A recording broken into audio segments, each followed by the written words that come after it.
casting the presentation here through our pre-conference call link, and we do have people online that will be listening, so we ask that you speak up, and if we can, try to use a microphone to share your comments so everybody can hear it and pick it up. And we'll also ask our speakers to reiterate anything that that might be asked, so again, people online can hear that. As our usual practice, before beginning, I would just like to greet and say hi to anybody who's new or maybe hasn't been here in a while. So, do we have anybody tonight that fits that? Okay, just introduce yourself and let us know what brought you here tonight. Okay. John, welcome. Yeah. I'll be visiting with you soon. Yeah. All right. Okay.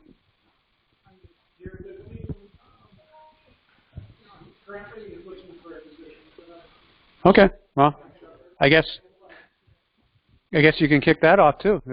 Next section here is if you have any, if you're seeking any employment changes, let us know what you're doing and what how we might be able to help you. So, John, if you want to kick or start that, or let us know, would you care to share? Sure.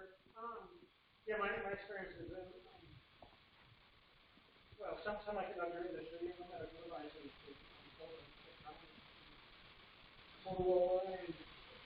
various versions. I recently was director of operations. I have a lot of quality experience where I was at. Very broad experience, operations. Jeff and I right. were together at both Motorola and Huh, okay. Huh, all right. So, okay. Well, you know, if maybe that's on. Anybody else this evening? Yeah.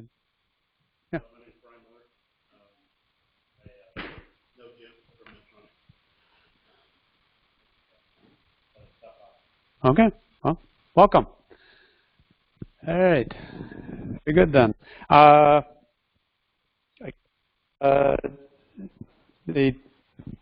there anybody else that had was seeking employment changes? Okay, I didn't think I saw anything. So, all right. Next one would be do we have anybody who knows they have any positions that they are offering that may want to share? Well, maybe we can get somebody coordinated here. But I'll bring up SAP is going to, SAP is software, but my background is high tech, primarily manufacturing, and I'm a business functional consultant. So they're hiring a lot of people this year, so check it out. They're actually adding 5,000 people. Well, that's a lot. There's a lot of growth because of the cloud, and there's a lot of people. So they're looking for a lot of people in all disciplines. So I would say check it out. And a lot of the jobs, because of the life balance, are actually remote. I spend 95% of my time remote. Huh. Yeah. All right. Well, that could be a good opportunity. Yeah. If again, whether you're seeking or looking for something, if you want to let us know, we can get you hooked up on our careers page and maybe get a match going on there. So, moving along, we will. We've got a few events happening around. First of all, ASQ will be in Dallas again next month for the Quality 2.0 Summit in disruption. So, any interest in some of the latest techniques for those disruptive technologies? Check out the ASQ webpage on this. Probably the latest information will be out there to be shared and passed along. Also, again, next month, first, our friends over in California are going to be holding their 12th annual Southern Equality Conference. at the Kellogg West Conference Center in Panoma. So once again, if you have an interest in that, a smaller event, and see what's going on, please check out our webpage and make the contacts to go see that. We've also got ASQ is bringing some training here, several different functions. It starts later this month, and while these are listed, I believe there are various dates. So if you're interested in any of these categories, check it out. We've got links on our page, or the ASQ homepage also can get you there to see what's going on, and chance to pick up on some of this top of the line ASQ training right here in the Valley. You don't have to travel very far for it. So, also want to point out a couple of things that we're doing as a section. A couple of career events in relation to schools. First of all, on October 16th, we'll be at the ASU for their career exploration night, working with the students and getting them a little experience on what quality is all about and where they might want to take that as a career path. We've also been asked to join an event at Benedictine University in November. So we'll have a group there to speak with students, let them know what equality in career is all about. So, and one additional event here, just in case you forgot about it, November is World Quality Month. So all about the understanding and impact quality has on the world during business hours, in the community and at home. So check out the social media and ASQ MyASQ for all the activities and various things that are planned there to help encourage the growth of quality. And one other note here, just a reminder, we are partnered with SWAY, West Alliance for Excellence. They are currently taking nominations for their Leadership Award and recognition.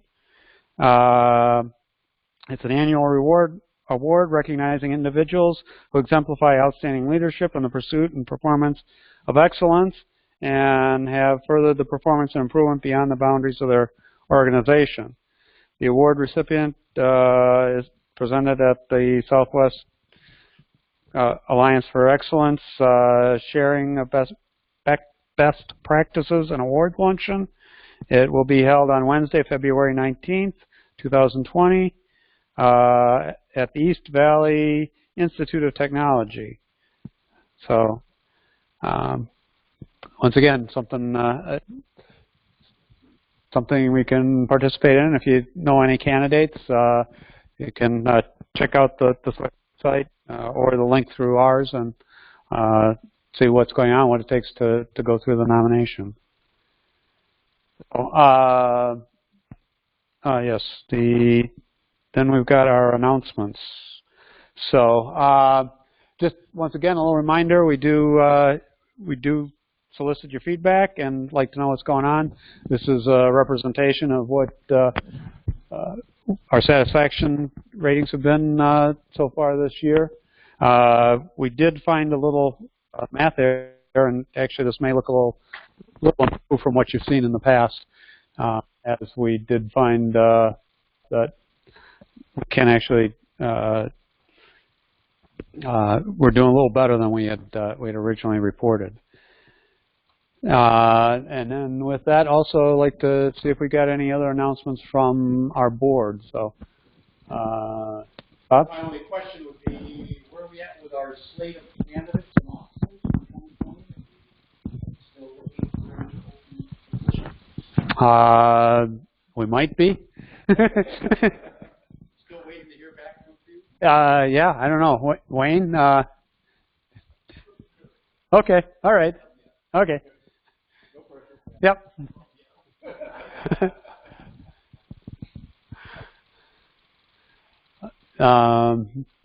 Yes, we do. We do still have some open positions, committees, and otherwise, I think most of our chairs are now filled. But we've got a couple. We always can use fresh ideas, and we can work into a committee if nothing else, just to get some exposure and get well some help and understanding of what the board is all about and how it functions behind the scenes. Sometimes. All right, Jim, anything? Bill, Jennifer, Tim, Wayne. Okay, well, I guess then we are set. We'll once again thank Edward Jones for our facility and the refreshments. We do appreciate what we're this nice room and the good amenities here that we can participate in. And then with that, we will introduce our speakers here. We've got Tim Littlefield and Jeff Riggs from Cranial Technologies. Tim is one of the leading researchers in the, I'm going to mess this one up, deformational plagiocephaly. Okay. So he'll explain what that is and how we get there. So he's published dozens of articles and as well serves as expert reviewer for several medical journals. Has a BS in mechanical engineering from Michigan State University and an MS from biomedical engineering from University of Iowa. Tim was nominated National Incubator Company of the Year for pioneering work in developing technologies of refractive surgery, LASIK. Tim is currently Chief Science and Technology Officer at Cranial Technologies in Tempe. He's responsible for the company's manufacturing, quality, regulatory, intellectual property, and R&D functions, as well as clinical research and medical publications. He currently holds over 20 patents on technology and development for the company. Jeff is a quality professional with almost a decade of experience in GMP, FDA regulations, and for the last 4 years has been quality manager at Cranial Technologies, where he's had responsibilities for the company's quality system, FDA compliance. Jeff is a strong believer in collaboration, and he has partnered with departments throughout the company to improve operations. He has developed and implemented numerous programs to track KPIs, reduce non-conformances, and improve manufacturing efficiencies. So with that, Jeff, or Tim, we will hand this over to you. All right, thank you.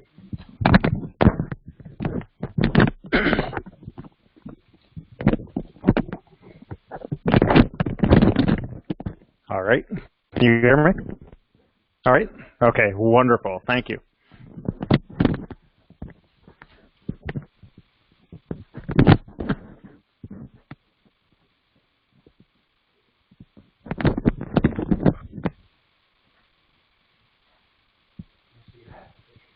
I see that.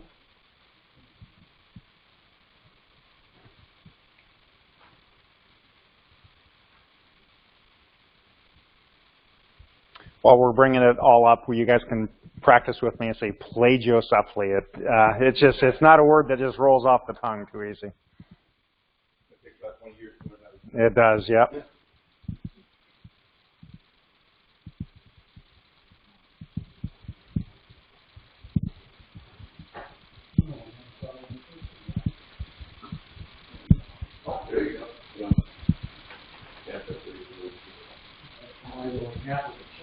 Oh, okay.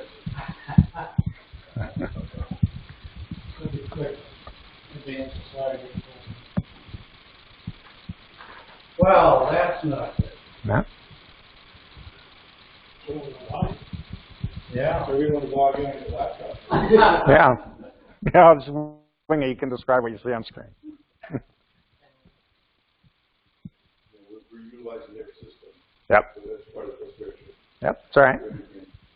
We'll fix it. So yeah, as they're bringing it up, as he's working on that, I'll just kind of give you a little bit of my background. As you were going over the introduction for me, it says I'm responsible for all these areas at Cranial Technologies, but I think what that paints a picture for you on is that when I started, we were a very small company. So this was one of the rotating of the hats, you know, research and development, manufacturing, quality, but it gives me a really good sense for the overall organization. And we started off really here in Phoenix. This entire industry was started here in Phoenix, this device called the cranial orthosis.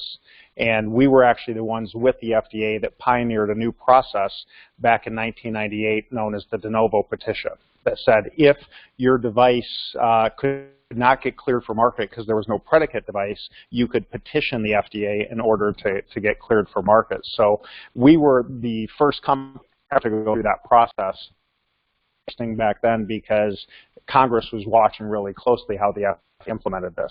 So there were times that you could talk to people and they knew exactly what our product was. And this was at a time when we were a single clinic in Phoenix, Arizona with 5 people. So, yep, and there we go. All right, let me see if I can advance it. There we go, perfect.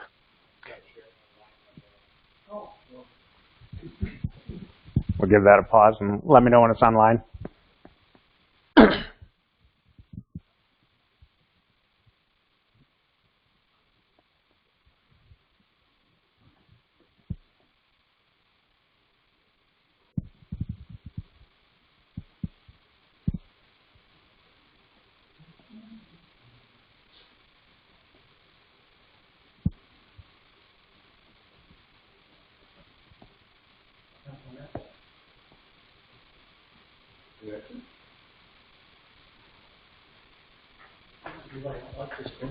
Yeah. Yeah. Yeah, we were supposed to be in class. Well,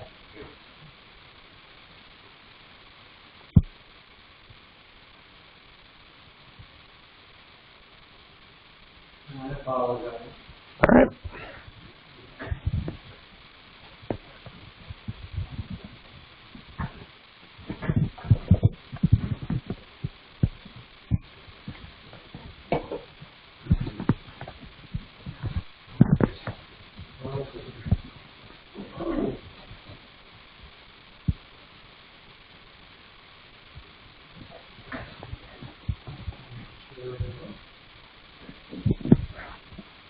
So I know Jim has some experience with this. How many of you before have seen cranial helmets?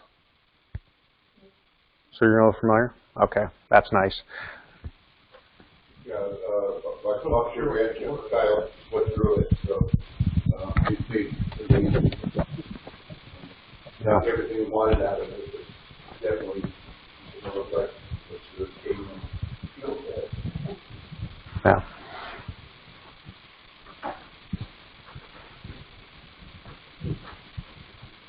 Well, I don't know what to tell you. I can't get anything to work now. And this pressure pump went on there. Yeah. Get you to the other room. Is that what we're in? Get you to the other room or not? That's a good question. Yeah.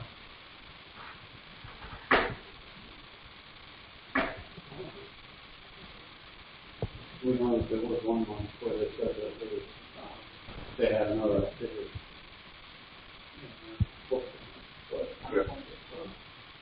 We didn't think it was this one. I want to go there to see it because there's. There we go. Control.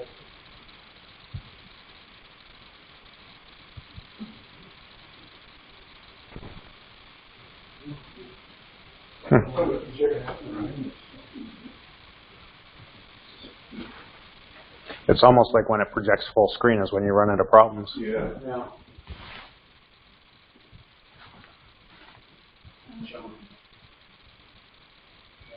There you go.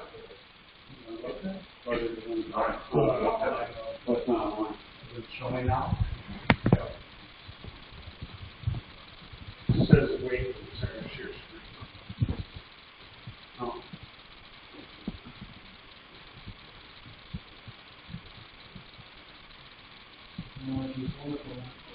Yeah. Well, let's scroll through that. Yeah, I can scroll through that.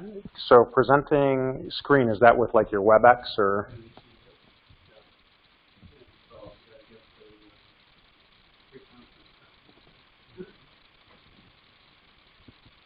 There you go.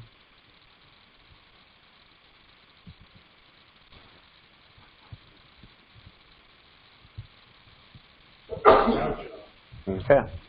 Do we dare blow it big, or I can just walk it through like this? You can probably go with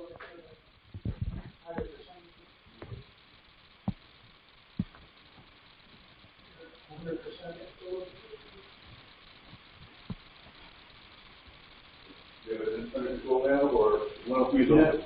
Yeah, we're good at 102.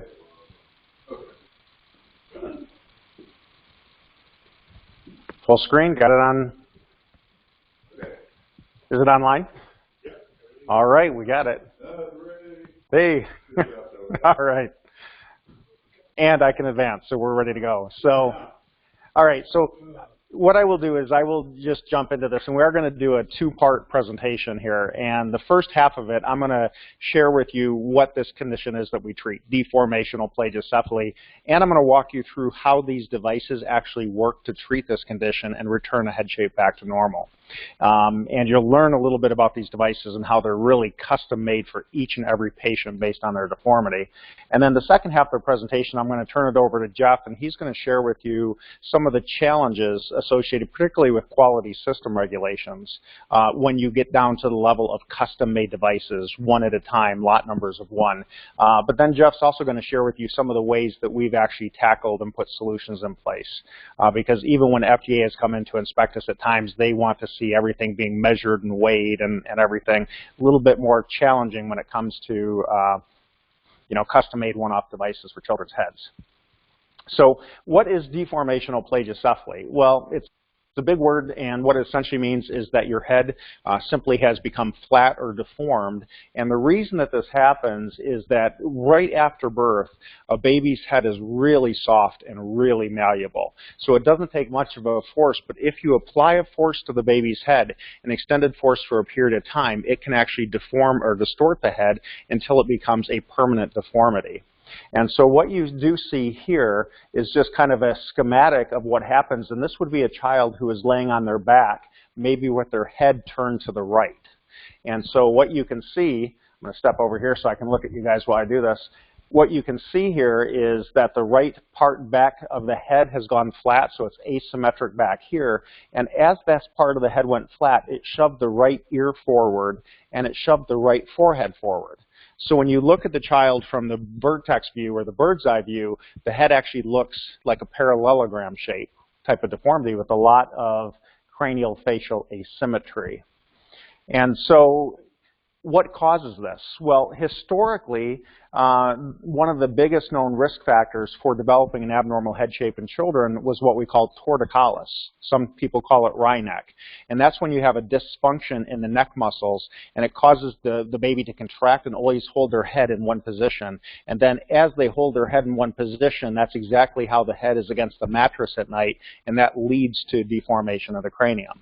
So this was the #1 risk factor for a number of years. Any child that had torticollis was known typically to develop plagiocephaly. The second historical risk factor has been intrauterine constraint.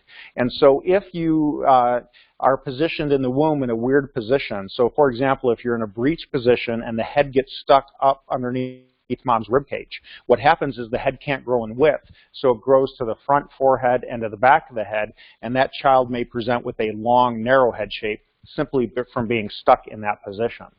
Or in this case here, and I kind of cringe every time I see this little guy that we treated, is this little guy actually had his head drop down into mom's pelvis 2 months early, 2 months before delivery, and the head became engaged in the pelvis, and that's how the head actually deformed, was from the pressure of the pelvis on the cranium and stuff. So that's what this one is here. So these have always been kind of the two historical risk factors for developing abnormal head shape. But what we see today is ever since we started sleeping kids on their back to prevent SIDS, which started in 1992, we've seen an epidemic increase in abnormal head shape. So we are so afraid of SIDS, and we were so educated about the fear of SIDS, that we advise sleeping children on their back on a firm mattress. We took out pillows, we took out blankets, we took out all these other devices that may cushion the head, and we laid them on a firm surface. But what would then happen is 8 or 10 hours at night on this firm surface, parents are still so afraid of SIDS that then as they pick them up out of the crib, they would quite often be laid on the floor on their back, on a play mat or something to that extent. And what that meant is that essentially these children were having about 24 hours a day with some sort of hard force on the back of their head. The other thing, although this is blamed for this epidemic increase that we see in this condition, the other thing that people don't appreciate that happened at the same time is right as we started to sleep kids on their back, we also got tons and tons of these devices of convenience. This was when the car seat laws were being put in place, and so we have babies who are now being taken out, put into swings, into carriers, into bouncy seats. And again, these devices essentially are doing the same thing that happened with Native Americans, cradle boards and stuff like that. You're putting them in these devices, and it's actually putting a pressure on the head. And I can tell you from my experience is quite often we can almost tell what type of device they've been in based on the deformity of the head shape. So it's really all of these things together, but think about anything that puts an abnormal force for an extended time on a baby's head, particularly in that 0 to 3 month period. It starts the deformation process, and then it continues to get worse. So back in the mid-1990s, early 1990s to mid-1990s, we had an incidence of this condition of about 1 in 300 kids that would actually develop abnormal head shape. Today, believe it or not, around the world, it is now 1 in 2. So that's huge. Now, 1 in 2 is if you go into a pediatrician's office and you look for signs and symptoms of flattening of the back of the head, width of the head, facial asymmetry, you will see it. But really what they're estimating today is about 1 in 10 children actually have a deformity that's significant enough that you need to do some sort of intervention to get the head to round out. That's why when I asked you how many of you had seen this, if I had asked you back when I started back in 1996, hardly anybody knew what a helmet was or what this condition was. Today it is much more common to run into people that are already familiar with these.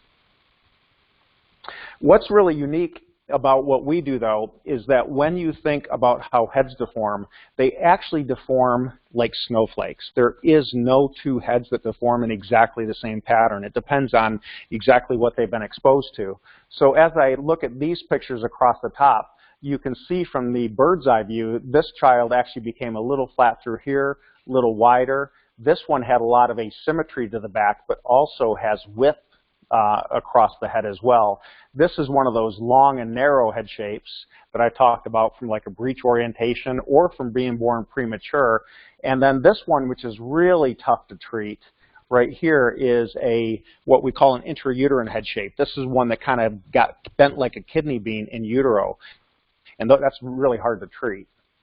If you also look at these kids from different views, down here in the lower left, what you can see from the side is how flat the back of the head can get, how tall the head can get as well. When you're not growing this direction due to the force on the back of the head, sometimes that can grow quite high and tall. This one I like to show because it also shows the very considerable facial asymmetry that you can get in these kids and the asymmetrical head height. And these are just more examples showing a lot of the different facial asymmetry in the cranial width. So every one of these head shapes is different. Every age that we're getting, every growth pattern. So we do make a custom device specifically for each child depending on their deformity.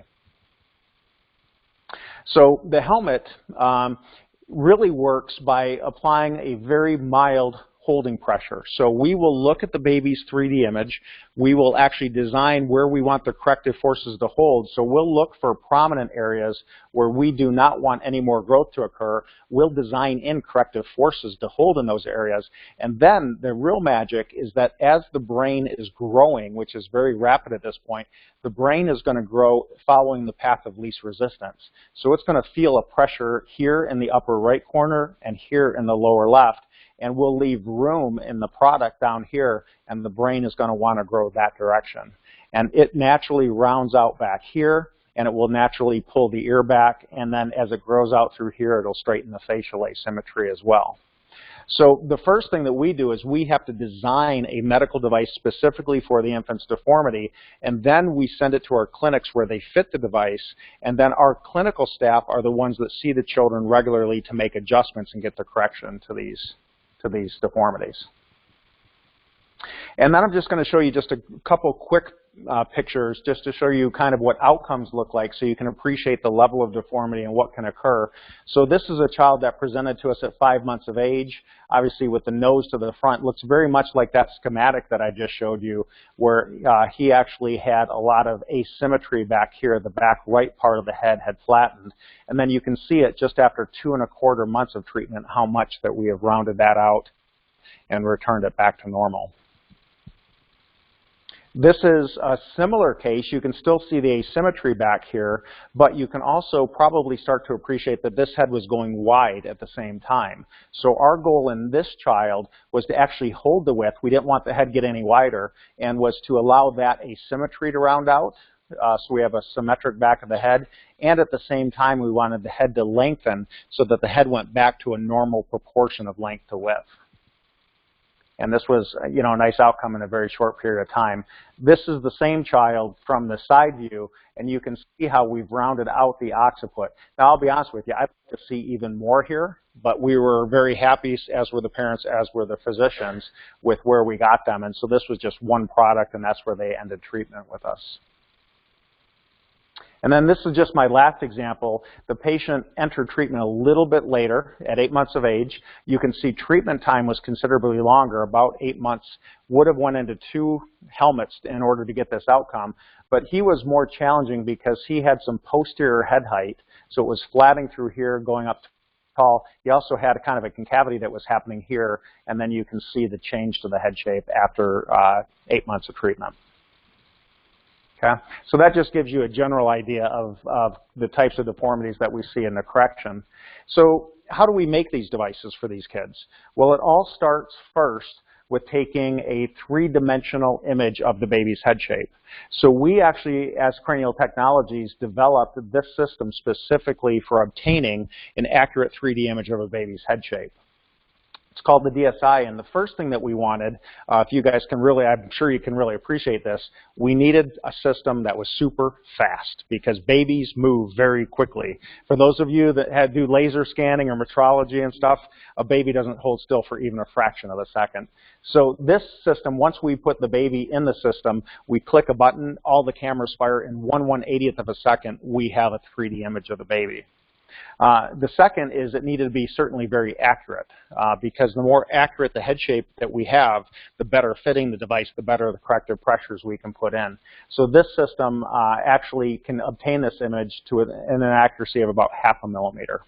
And we do validate these systems to that level.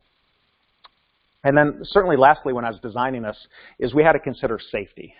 What I didn't want to do is I didn't want to have to try to fixture a child. I didn't want to have to sedate a child. I didn't want any kind of lasers or radiation. And that's kind of why we went with a photographic-based system. So this is stereophotogrammetry, if for those of you that may be familiar with that. And then this is just an example of what that 3D image looks like coming out of the system. So we manufacture all the devices here in Tempe, but we have treatment facilities across the country. And so if a doctor comes in and has made a diagnosis for a patient, they may send them to our Atlanta clinic. They will come in, take a 3D image, they will drop that file onto our network, and that's how we begin the processing of their custom helmet. Okay?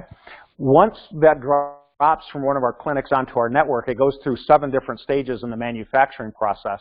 The first one, which was years in development, is we actually created a custom machine-learned based software program that learned how to look at a child's deformity and change it back to the corrected shape that it needs to be. So this software program takes the baby's 3D image representing the deformed head shape, corrects it to what it should be. We then send that file to a 4-axis milling machine that actually mills out the model of the baby's head shape. We go to a vacuum forming station where we then actually vacuum form the foam and the plastic that makes the product. And then when it comes out of here, it goes into what we call our trim line program and our 5-axis mills. And what we do there is that we actually project out the baby's unique anatomy onto the plastic, and we actually make custom trim lines for the children on these devices. Last step is finishing, which really they're putting the strap on the side, and then they are just rounding the plastic to make sure and everything is soft and smooth and clean. It then goes into a 28-point final inspection to make sure the product is right before we ship it back to the clinics.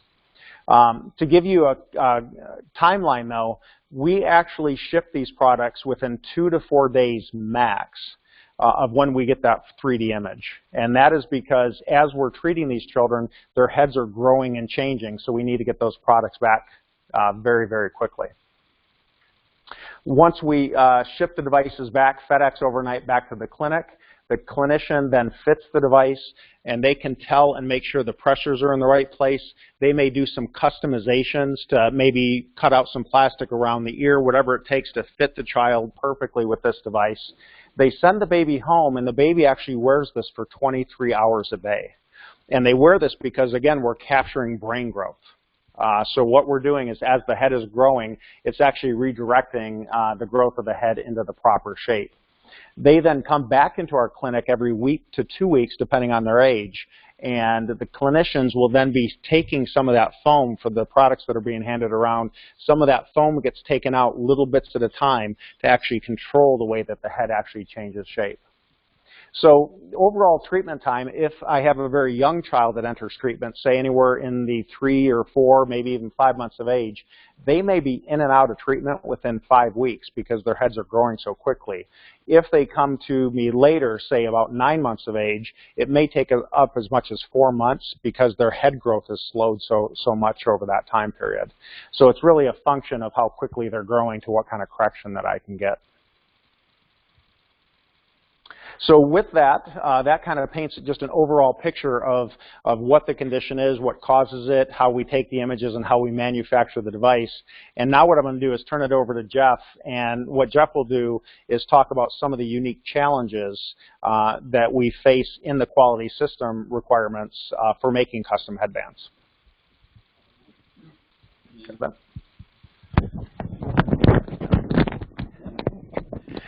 All right. Thanks, Tim. So we're taking over here. We're going to go through now for the rest of the presentation, just kind of look a little bit at the FDA's regulatory process, especially for kind of customized devices. Then a little bit about quality, our quality system here, and how that works in the FDA's regulatory framework. And then we're going to move on to look at a couple of challenges kind of with our population, and then challenges that we've seen in the quality departments with customized devices and kind of how we've addressed them. So you're looking at the regulatory side. When you bring a new device to market, you usually get a pre-market authorization or a 510K. And that process and really the regulations are designed for kind of mass-produced, identical, highly spec'd devices. And that's what the FDA kind of want to see in your design process, all the measurements, things like that. And historically, that's worked pretty well. It's been pretty accurate. But in the last few years, the industry is really headed towards kind of customized medicine, whether it's drugs or devices, where the device or drug is tailored specifically to an individual. You'll specifically see this in fields where they've improved genetic testing, where you've got more imaging, CTs, MRIs, or with our system, like a photography system. So anywhere where you can get a lot more specific patient data, so your inputs are much more specific, and then companies have started learning how to tailor that as their manufacturing, particularly kind of with that additive manufacturing and 3D printing, is where you've seen a lot of that growth. And kind of for us, a couple of the key points for this discussion are that you're integrating the patient data with the manufacturing process. It's kind of bringing the patient in a little bit.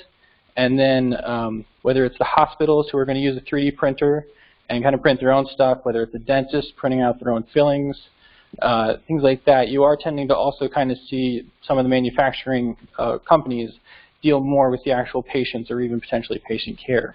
And so there's more of a connection there too, which then causes more unique challenges and issues. The FDA has kind of given some guidances on these, particularly with additive manufacturing, but it's not really something that's become its own separate guidance for customized medicine. So there's still some gray areas out there that we try to work through in design controls, your specifications, kind of, there's a unique relationship we'll talk about a couple times about having patient data working with the patients that's not really addressed in the current framework. So it's a little bit of a gray area.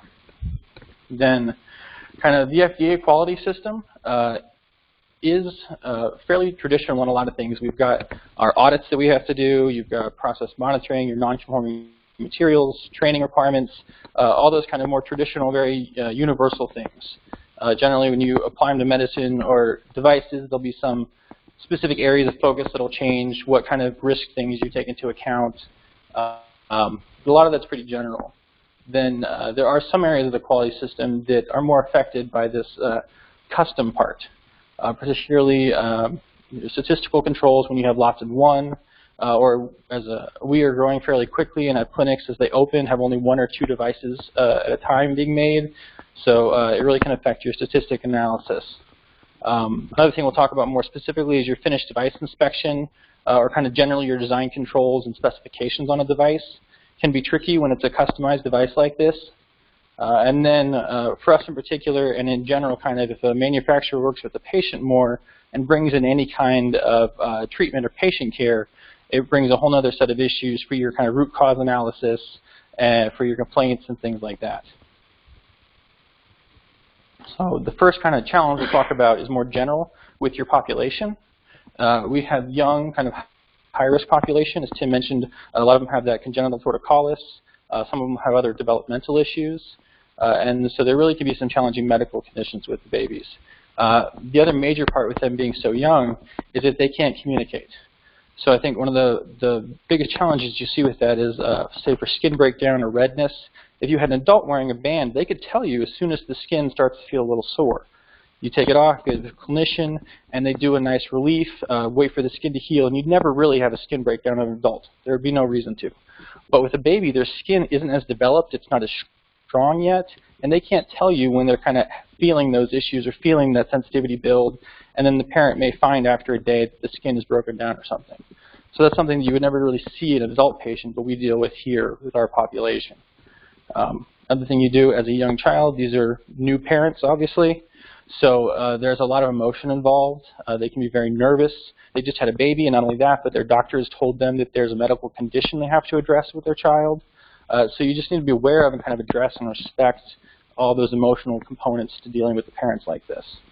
On the other side of that, dealing with parents, they hear custom, and time and again they hear perfect is a challenge we kind of deal with. It's a custom device, so it should fit exactly like a protective helmet or something, really fit on the head and stay there. And that's not really the intent of the device, especially depending on the head shape. So you kind of have to work with those expectations about what the fit's going to be, that kind of thing. Then another one we have to do a lot that is beyond our control is guessing on growth. Like Tim talked about, some of the bands take 2 bands, or depending on the age, we kind of, when you get fit, you've got that week period and between the image and when you get the band, and so we have to estimate how much growth there's going to be. When the clinician does an adjustment or a relief, they have to guess how much growth is going to go into that area between now and the next appointment. When we manufacture the band, you have to guess, okay, in this time period, how much is it going to grow? Make sure we have enough room overall. And the variability for something like that, just that one example, is huge. So trying to account for all that in the design is a challenge. And then just at the end of the day, these are very abnormal head shapes, like Tim said. So just some of them are, it's almost impossible to get a great hold on. And so you kind of have to go in knowing that and figure out what the best you can do with it is. So specifically kind of towards the quality system, again, a lot of the components and things that we do deal with here are more general. We'll audit ourselves. We've got non-conforming things we look at, supplier corrective actions. But for this discussion, we're kind of move on and see a few areas that we've dealt with that we've had issues specifically related to it being a custom device. And the first one we'll talk about is finished device inspection and kind of the design controls, specifications, expectations, that kind of stuff for the device. And then we'll talk a little bit about our corrective and preventive action system and our root causes, specifically as they tie to the custom part of the device. And then we'll look at the post-market surveillance and our complaint system and kind of our experience growing and dealing with being a custom treatment provider. So the first challenge was a finished device inspection. Just kind of on a practical side, as a custom device, we have a lot of one. So it's 100% inspection, which is a big resource commitment for the company. Every device is inspected. There's no statistical sampling or anything like that. So you have to make sure you've got adequate resources for your people to do that. When they are looking at the band, there's some universal features. You're going to have a strap. You're going to have a copolymer shell, a foam liner. It's going to be generally round. But you have huge variations, whether you've got a 3-month-old or a 14-month-old in size, in weight, in tension, final design, things like that. So it's really hard to get a quantitative metric. It's wide enough to cover all those variations of what a doctor can prescribe for you to treat and still be useful in specifying or flagging potential issues or discrepancies in your device. Another thing we've talked about, there's kind of a tendency, especially in quality or in manufacturing, working with them, we want specifications, tolerances for the device, things like that. And it's kind of almost a dangerous path for us. If you force the device with more specifications, you become more generic. The more generic it is, the less effective it is for our patient.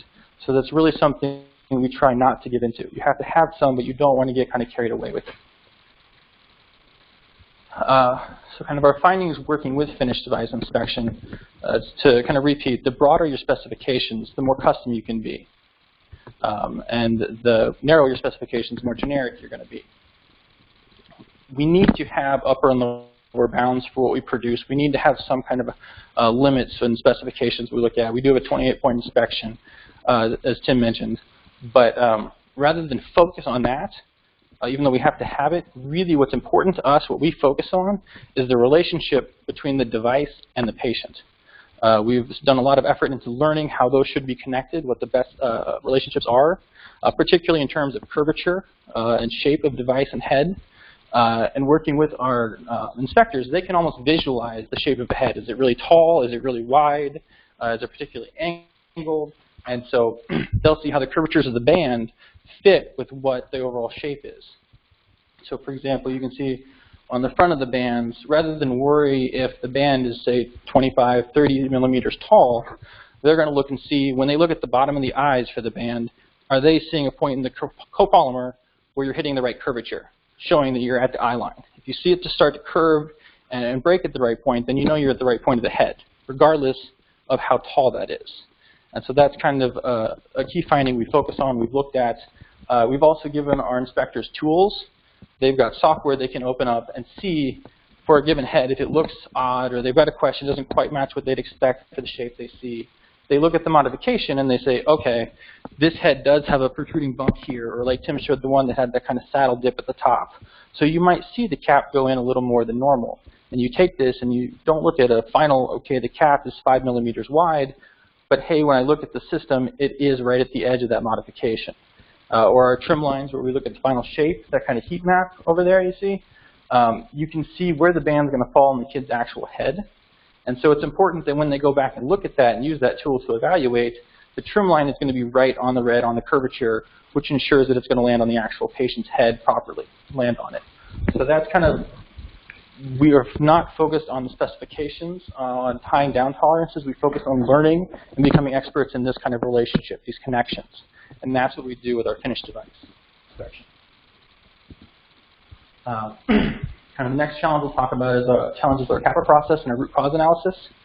We do more traditional corrective actions, process monitoring, things like that.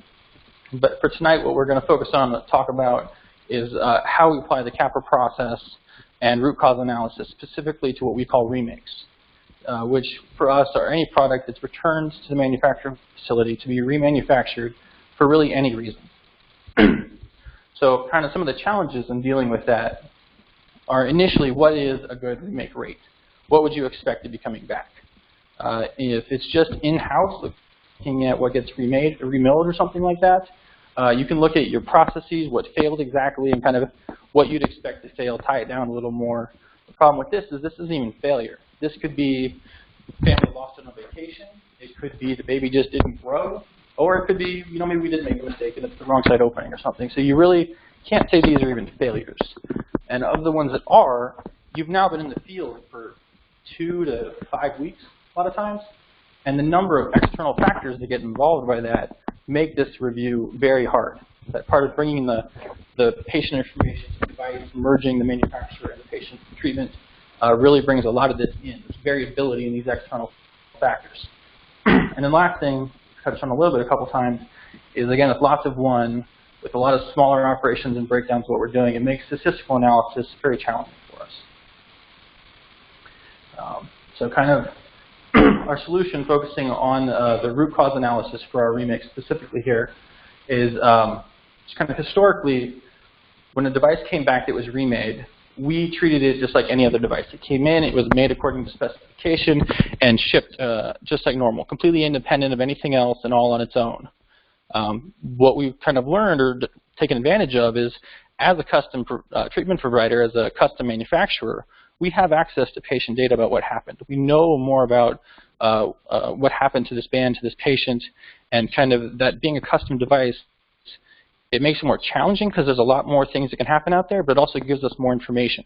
We didn't just say the syringe broke or something and then make a new one. So we take that, and then every day now we have, rather than just remake it, we've got a standing meeting with our clinicians, with our manufacturing staff, and then with some of the quality department. And they all get together and evaluate the band, the treatment process, the whole thing, parent interactions, and try to figure out what happened and why. And some of the times it's obvious, and a lot of the times you've got pretty strong inclination what happened, but it's very hard to get definitive analysis of this kind of stuff. So you'll kind of have everyone look at what's happening, give their opinions about why, and kind of come to a consensus about the major areas you're working on. And so we've found that this is actually pretty effective for us, moving from just treating it to normal specification, building it like we did.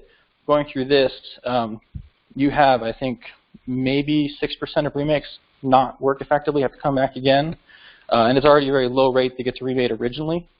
So it's a very, very small percent that this group doesn't actually work or improve things for. And of those, it's usually some of the, Tim showed you, very tough in uterine shape or something where you really are going to expect to have more challenges with it.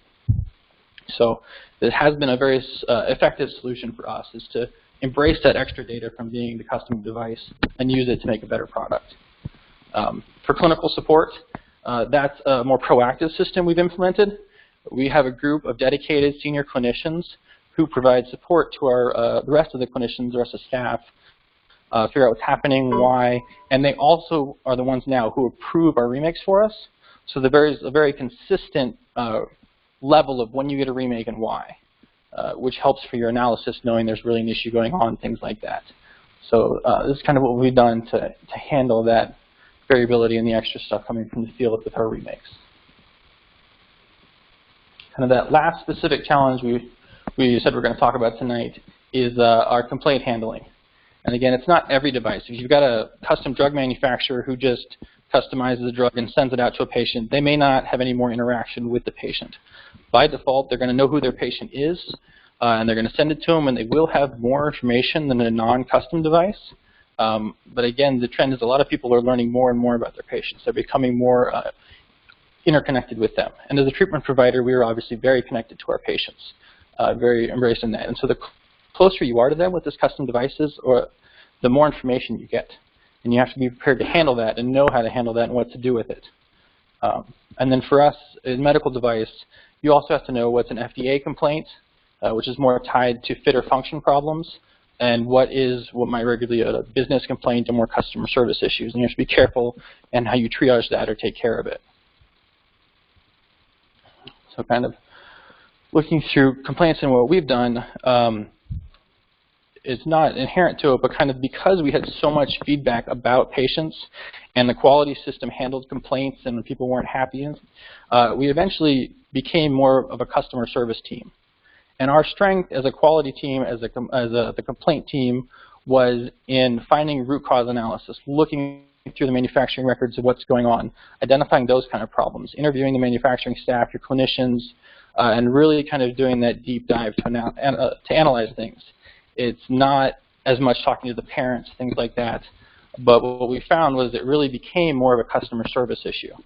And so back in maybe 7 or 8 years ago, you might have 30 or 40 complaints for 12 clinics, and now we're up to 45. And we kind of realized, yes, we're connected to our patient. Yes, we're getting more information, but that's really not the right way to do it for us. We split it out and decided very clearly we're going to differentiate customer service and complaints. And it's not that our clinicians didn't try to help the patients, but we really focused on empowering them, training them, helping them to take care of the patients on a daily basis, to work through some of those potential issues that were coming to us to deal with. And then we kind of invented a regional manager role that handled escalations. And so there's a very clear process for handling or escalating issues in the field. And the regional managers are kind of our gatekeepers for this. They can handle the customer service issues, and then they can field any other complaints to either the clinical support team we talked about for clinical issues, they can go to finance, or for anything about fit, function, or problems with treatment, they can bring it to us, and we can really then do what we do best. We can analyze the manufacturer of the device, the operations, see where things went wrong, and kind of do a deep dive on all of that. And that process has kind of gone from, I said, 30 or 40 complaints for 12 clinics down to just a handful, 5 or so for almost 50 clinics. Our customer service scores have continued to stay high through that process, so we're not just ignoring anything. We are handling and keeping our customer happy, but we've really reduced the amount that has to come to us and kept the quality department more as what we're best at in dealing with.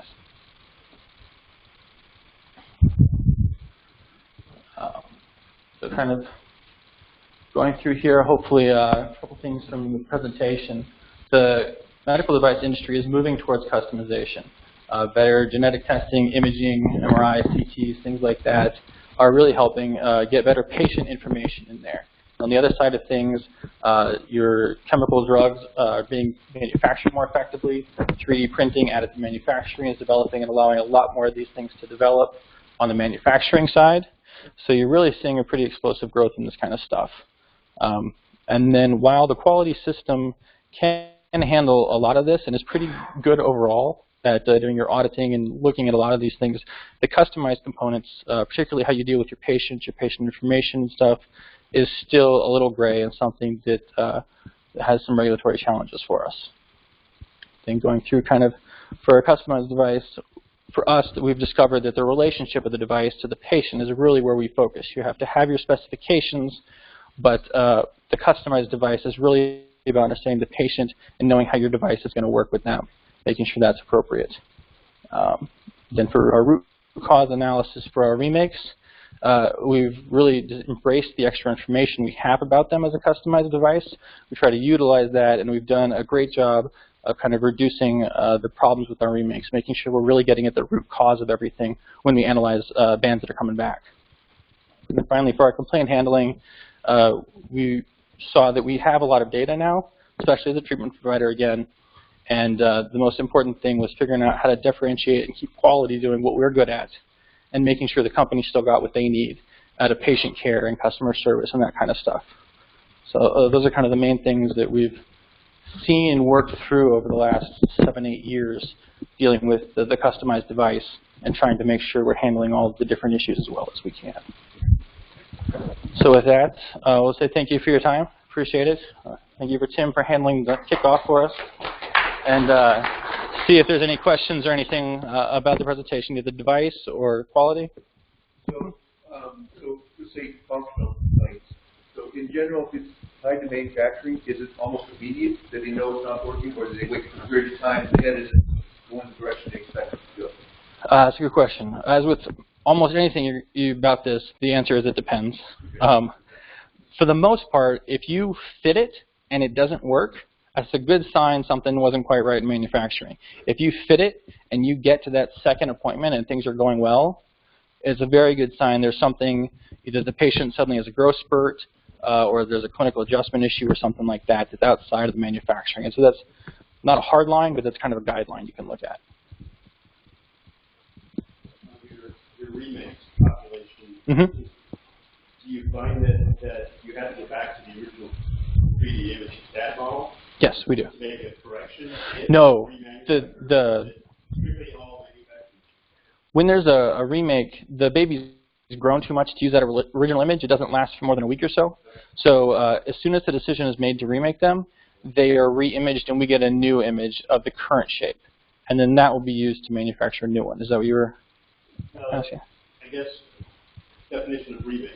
Remake is because their head has changed and now you're remaking it because of it, or you're remaking it because there was a defect in the original product. Well, it could be, it's not necessarily because there was a defect. You could have the remake, say if you got strong asymmetry and then you correct it so the head's really getting better, well, the pressures that we're holding in the asymmetric head won't be appropriate for a rounded out or symmetric head. So you'll start to see more tipping and movement. And we would actually consider that a remake. It needs to be fixed because it's not currently working. It's not because we manufactured it wrong, but because the head was improving. So it could be for either kind of reason, if that's what, yeah. Do you separate those two from your... When we're doing the analysis, yeah, we'll go through and look at, take those out. But when we're trying to data trend it, we'll separate those kind of things. But you go through all of that during the everyday meeting with the clinicians and manufacturing. And for your final inspection, you have an operator that's visually looking at it? Yeah, it's mainly visual and tactile. They'll take every band, they'll look at the dock traveler, or our traveler with the device, and then the basics, they'll confirm the name is right on the device versus the paperwork, that it's the right design, it's a left versus a right. They can see the size like we talked about. If it says it's a 430 millimeter, but they see a giant band, they would immediately know something's wrong. They want to make sure the foam is securely attached, that the edges are nice, everything is in there. And then kind of once you go beyond those yes, no, black and white type of things, you look if your lines are straight, and then you look more at that kind of curvature and that more detailed stuff we talked about. It seems like if you've got a stat model that says what the ideal shape should be, you can take a point cloud of this, put it on top of your stat model, and see deviations from your ideal. You mean like the finished device? Yes. Yes, and that is actually a dream of mine. But so far, our imaging, we've got probably 3 or 4 different companies Tim's worked with, and that's a very reflective surface. It has a lot of trouble. We have not found a fast or efficient way to really capture that design, or that copolymer. Yeah, the real problem is capturing that in inspection. If we, there's already software that yeah, if we could pop it on there and get an immediate 3D shot, I would love to have that forever for every band. So we figured that out. I think that would make our life a lot easier, to be honest. Yeah, so that's Mm-hmm. okay. Oh, and one more question. So if we know that mattresses and all these other things are causing it to where it's now 1 to 2, is there ramifications to the manufacturers of those that are now having to do something to stop this cause of that? Yeah, believe it or not, when I was doing some of my earlier research, I found out almost accidentally that, sorry, I think you guys hear me, the manufacturer of the bedding material had changed, but they didn't announce that they had done it. But there was always fear of SIDS and asphyxiation, so they kind of firmed up their mattresses, but it wasn't like broadcast or anything like that. For example, there's one, I can't remember the name of the device called, I know, it's called the Rock and Play, and it's with, I don't know, Fisher Price or someone.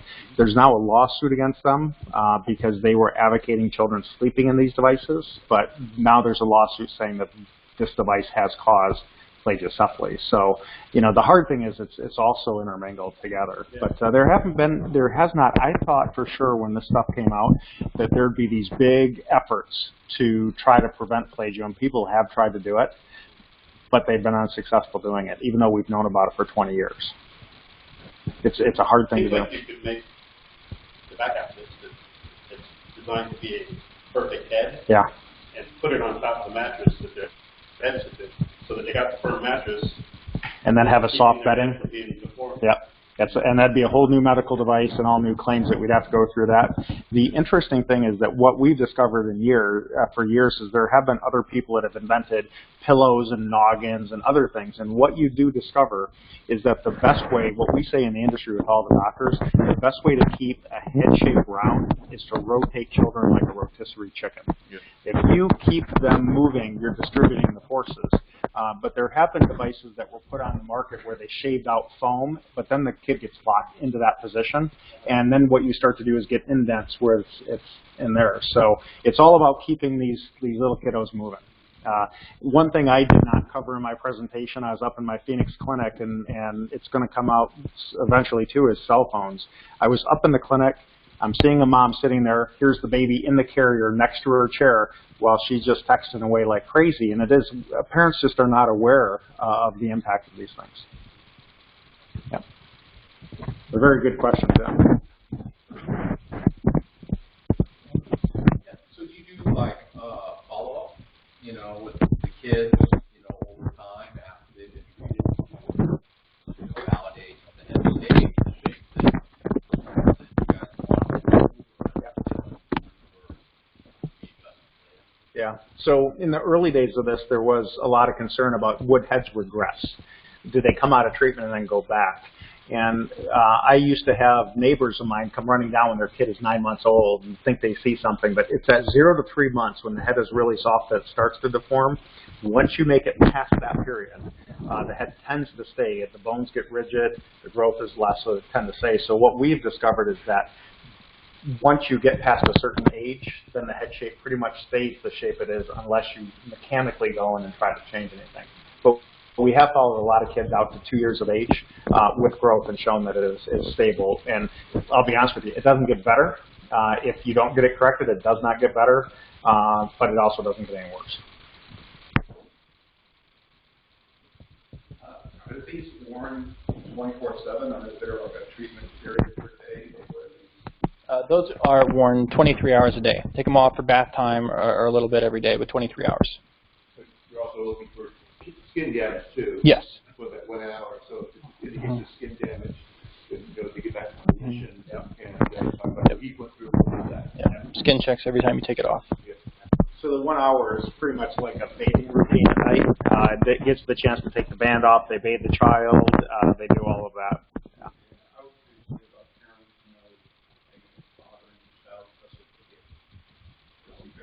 Yeah. Yes, trying to figure out what happened at home exactly is one of the challenges we mentioned. Yeah, with the report. So it is interesting. We've treated about, since the inception of the company, I think about 175,000 children over the years. Okay, so a lot of kiddos. And what is amazing is you learn a couple different things. Sometimes the heads are not changing the way that they should. And you're like, I don't understand this. Why? They're the right age. We seem to have the right pressures. Why is the head not changing? And with a little bit more of the work like Jeff might do, you might discover that mom and dad left it with grandpa and grandma. And grandpa and grandma didn't like the band, and they took it off, right, and stuff like that. You have parents who will insist that they're actually wearing the product, but boy, that band comes in, and you'll appreciate this, sparkling clean, white and smells like a daisy. And you're like, there's just no way this child is wearing this device. So you can kind of get to the root cause a little bit about why a head is not changing. In the 3D imaging side, though, we do take images throughout the course of treatment, too. Sometimes when a head is changing, we'll take kind of that before and after image and lay them together, and we can show that there's been no growth to the head. And if there's no growth to the head, then nothing's going to change. So there's a lot of different tools that we do. The hardest thing is when you're trying to decide what to do, you're trying to do it so quickly on every one of these. Yeah, so if my daughter was here, she would say the biggest complaint was the smell. Yeah. Especially during summertime too, right? Those heads sweating and stuff like that. So you talk about hopefully remedying that problem. Yeah, we're testing out a new system in our San Diego clinic, which is an ozone-based system, which you can pretty much take the band into this little ozone container. It pumps ozone in under pressure. The ozone picks up the odor, pulls it out, and you go through 2 or 3 cycles of that. In about 10 minutes, it gets a lot of the smell out of it. And it actually lasts for a while.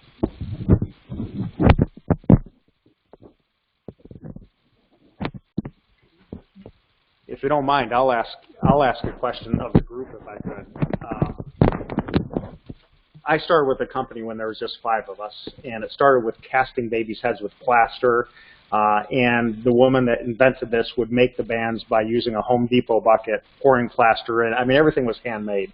And we have little by little put in technology, software-based systems, imaging systems that have allowed us to, do a better job and have more and more data. But it is always a challenge to us about, some of like what you were mentioning. What are some better techniques out there to improve quality, improve efficiency? And, certainly I would welcome any ideas as you guys ponder on what we do, because I grew up in the company, so my exposure to all the different quality methods out there is not as broad as I would like it to be. We may not be doing all the best practices. And that's why I love interacting with groups like you guys.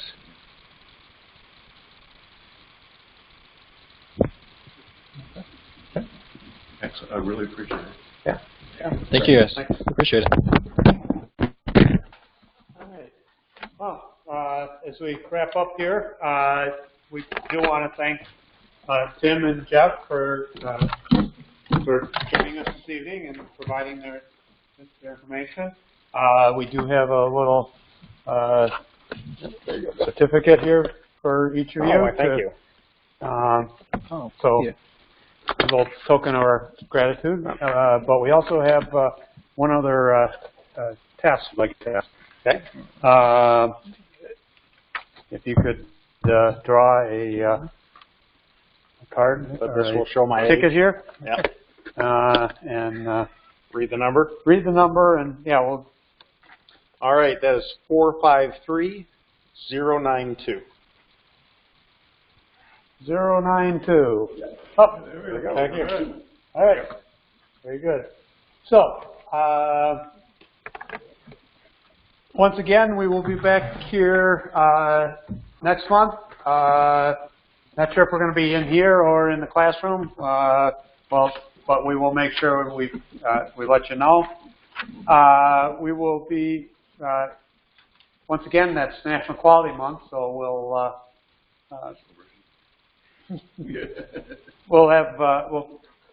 put a celebration together. We'll have Patty DeBolis and Thomas Schumann from CEI speaking on lab force. So hopefully another interesting discussion. Yes. What they're trying to do is set up creating the quality techs of the future, basically. And so one of the things they are looking for is an interaction with the audience. So based on a collective experience, what should they be training these students in to help them walk into the workforce ready to help out the company. So that's the intent. It's out of Gateway Community College. They're based out of there. And so, they're looking for a very interactive presentation. So develop the experience here and help to guide them. And so there may be some partnerships with ASQ too. So we're looking at that. All right. Then I guess that's it for this evening. Thank you very much. We'll be here if you have any additional questions you want to ask Tim or Jeff. And we hope to see you next month. Thank you. Huh? That's fine. So I give you my card. Yeah. I'm involved in MedTech also. Yeah. And so it may not be the quality focus portion of it. But it may be quality focus. But I'd love you to do MedTech too. Yeah. And we talk about the business aspect.